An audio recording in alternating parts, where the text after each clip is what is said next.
За сайн байцгаана уу хүүхдүүдээ. Та бүхэнд энэ өдрийн мэндийг хүргэе. Өнөөдрийн монгол хэлний хичээлээр өгүүлбэрийн ангилал гэсэн сэдвийг үзэж судлах болно. За хичээлийн агуулга буюу бид юу сурах вэ гэхээр за өгүүлбэр гэж юу вэ? Энгийн өгүүлбэр, нийлмэл өгүүлбэр мөн холимог өгүүлбэр ямар онцлогтой юм бэ? За яг ямархуу бүтцтэй байдаг юм бэ, тийм ээ? Гэх мэтийг үзэж мэдэж сурч авнаа. За юуны төрөнд өгүүлбэр гэж юу вэ гэхээр өгүүлбэр гэдэг нь хамгийн ойлгомжтойгоор багшин тайлбарлах юм бол утга төгссөн санаа бүхий харилцааны хамгийн бага нэгжийг өгүүлбэр гэж байгаа. Ерөөсөө нэг үгтэй өгүүлбэр ч үйж болно хүүхдүүдээ. За үйл үг хөдөлгөөний цаана ямар нэгэн үйл явдал болж байдаг. За тийм учраас үйл явдал нь мэдээж өгүүлбэрээр илэрнэ, тийм ээ. За тэгэхээр өгүүлбэр үйл үг болгоны цаана өгүүлбэр байдаг байх нэ. За тэгвэл цөм өгүүлбэр гэж ямар өгүүлбэрийг хэлэх вэ гэхээр өгүүлбэрийн гол гишүүд болох, тийм ээ, өгүүлхэн, шууд тусагдхан гишүүдээс бүтсэн өгүүлбэрийг цөм өгүүлбэр гинэ. За цөм өгүүлбэр дотор нь бас хоёр ангилдаг байгаа. Хоёр бүрэлдэхүүнт цөм өгүүлбэр, гурван бүрэлдэхүүнт цөм өгүүлбэр гэж хоёр ангилна. За хоёр бүрэлдэхүүнт цөм өгүүлбэр нь яадаг вэ гэхээр тухайн өгүүлбэрийн үйл үг нь эс тусах үйл үгээр илэрч байвал энэ хоёр бүрэлдэхүүнт өгүүлбэр, цөм өгүүлбэр. За харин тухайн өгүүлбэрийн үйл үг нь тусах үйл үгээр илэрч явах юм бол түүнийг гурван бүрэлдэхүүнт үйл үг гэнэ. За тэгэхээр та бүхэн тусах болон эс тусах үгүүдийг мэднэ, тийм ээ, үйл үгийг.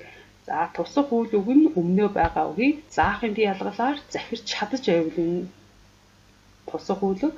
За харин заахын ялгалаар захирч чадахгүй байх юм бол энэ нь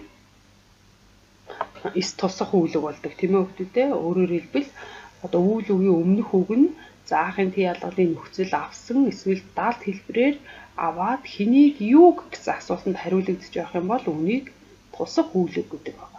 За тэгвэл үйл үг нь тусах үйл үгээр илэрсэн цөм өгүүлбэрийг гурван бүрэлдэхүүнт цөм өгүүлбэр, за харин эс тусах үйл үгээр илэрсэн өгүүлбэрийг хоёр бүрэлдэхүүнт цөм өгүүлбэр гэдэг байх нэ.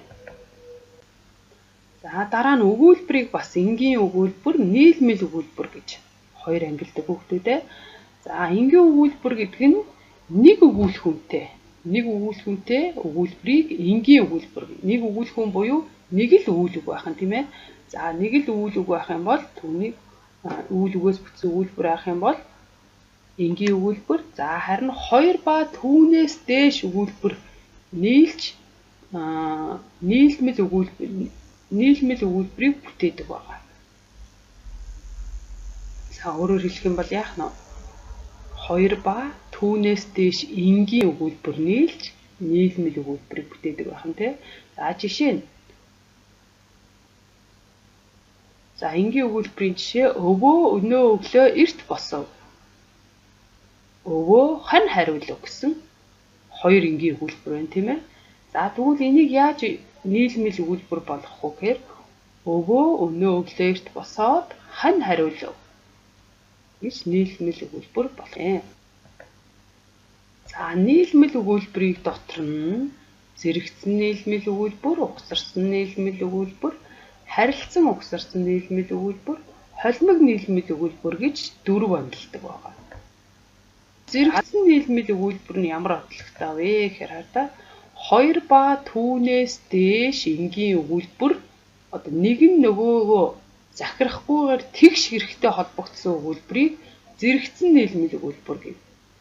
За онцлог нь нэгдүгээр нэг нь нөгөөгөө захирахгүй, энэ хоёр өгүүлбэр ерөөсөө хоёулаа тэгш хэрэгтэй оролцсон. За тийм тэгш хэрэгтэй байгаа учраас өгүүлбэрийн байрыг нь хооронд нь сольж болно.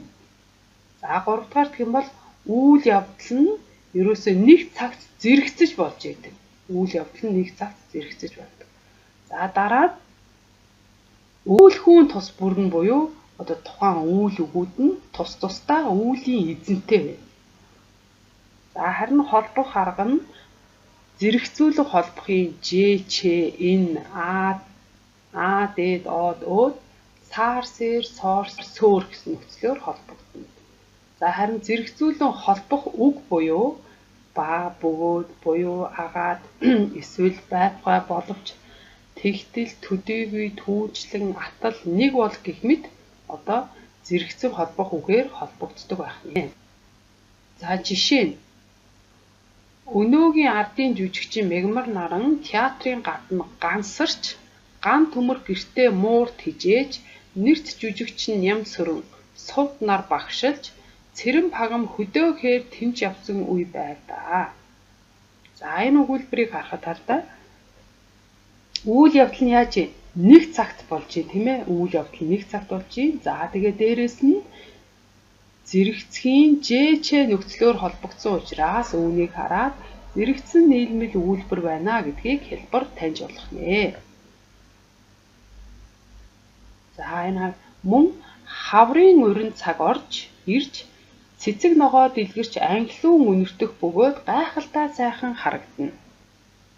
За энд мөн жээчээ нөхцөл зэрэгцгийн жээчээ нөхцөл мөн зэрэгцүүлэн холбохын бөгөөд гэсэн үгээр холбогдсон учраас энэ өгүүлбэр бол зэрэгцэн нийлмэл өгүүлбэр байна.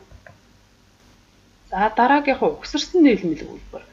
За мөн хоёроос дээш энгийн өгүүлбэр нийлж бүтнэ. За ингэж нийлж бүтэхдээ яах вэ гэхээр нэг өгүүлбэр нь нөгөө өгүүлбэрээ захирна. Захирч за тэгээ үйл явдлын хувьд одоо дарааллаар цугшиж болно. За мөн угсруулах холбоогоор холбогдсон энэхүү өгүүлбэрийг угсарсан нийлмэл өгүүлбэр гэнэ. За онцлог нь нэг гол ба гишүүн өгүүлбэрээс бүтнэ. За тэгээ цаг хугацааны хувьд үйл явдал нь цугшиж болно. Гишүүн өгүүлбэр нь гол өгүүлбэртэй захирагдана өгдөг. Гишүүн өгүүлбэр нь гол өгүүлбэртэй захирагдана. За тэгээ гол өгүүлбэр нь хойноо байрлана. За тэгээ гол өгүүлбэрийнхээ аль үгтэй нь холбогдож байгаагаас шалтгаалаад гишүүн өгүүлбэр нь тодорхойлогддог байгаа. За холбох арга нь үүлийн нөхцөлдүүлэн холбох нөхцөл болох саар, талын дөрвөн зэрэг, магцын дөрвөн зэрэг, эвч, бала, янгууд, хлаар гэх мэт тийм ээ. За тодтгон холбохын хэ, марын дөрвөн зэрэг, дагийн дөрвөн зэрэг, сан гэсэн нөхцөлийн дөрвөн зэрэг. За тэгээ угсруулан холбохын тулд, төлөө, тухай, дагуу, талаар, хүртэл, тутам, шиг, урд, эцэст гэх мэт. За тэгээ дээрээс нь хэ, гэ, химээ гэсэн язгууртай үгүүдээр холбогдно. За угсарсан нийлмэл өгүүлбэрийг за одоо гол өгүүлбэрт ямар гишүүний үүрэг гүйцэтгэж байгаа вэ? Тэ гишүүн өгүүлбэрийг гол өгүүлбэрт ямар гишүүний үүрэг гүйцэтгэж байгаагаар нь шууд тусагдах өгүүлбэр, шууд бус тусагдах өгүүлбэр, тодотгол гишүүн өгүүлбэр, байц гишүүн өгүүлбэр, харилцан угсарсан нийлмэл өгүүлбэр гэж ангиллана. За жишээ нь угсарсан нийлмэл өгүүлбэрийн жишээ. Өнгөөр газар усыг нэрлэхдээ монголчууд уг газрын жинхэнэ өнгийг харгалздаг байна. За тэгвэл энд одоо өнгөөр газар усыг нэрлэхдээ гэсэн нэг өгүүлбэр монголчууд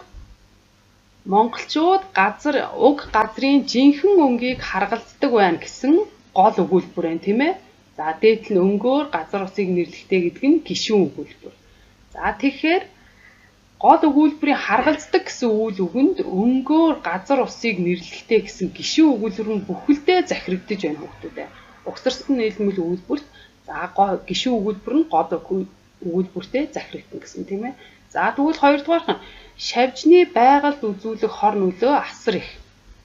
За тэгэхээр хор хөнөөл их гэсэн гол өгүүлбэр. За шавжны байгальд үзүүлэх гэдэг нь гишүүн өгүүлбэр байна.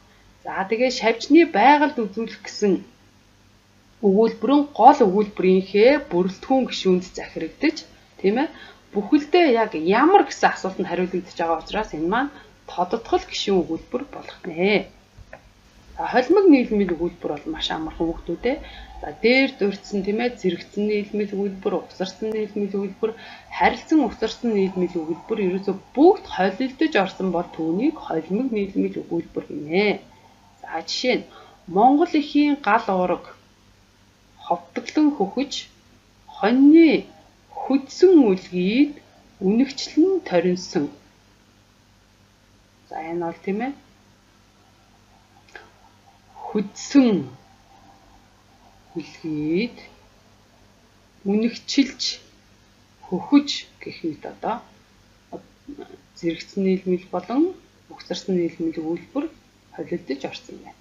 За дараагийнх нь уул даваан тэнгэр сөхөж уйдхар төвчин ном шагааж хөрстийн дээр хүмүүн заяад тэнцгээр тэмцсэн мөн холимог нийлмэл өгүүлбэр байна тийм ээ. Тэгэхээр өнөөдрийн хичээлийг ерөнхийдөө дүгнэж үзвэл за өгүүлбэр гэж юу болох, за тэдгээрийг хэд ангилдаг, за дээрээс нь хэрхэн ялгаж таних вэ гэдгийг мэдэж авлаа хүүхдүүд ээ. За ингээд идэвхтэй оролцсон та бүхэндээ баярлалаа. Баяртай.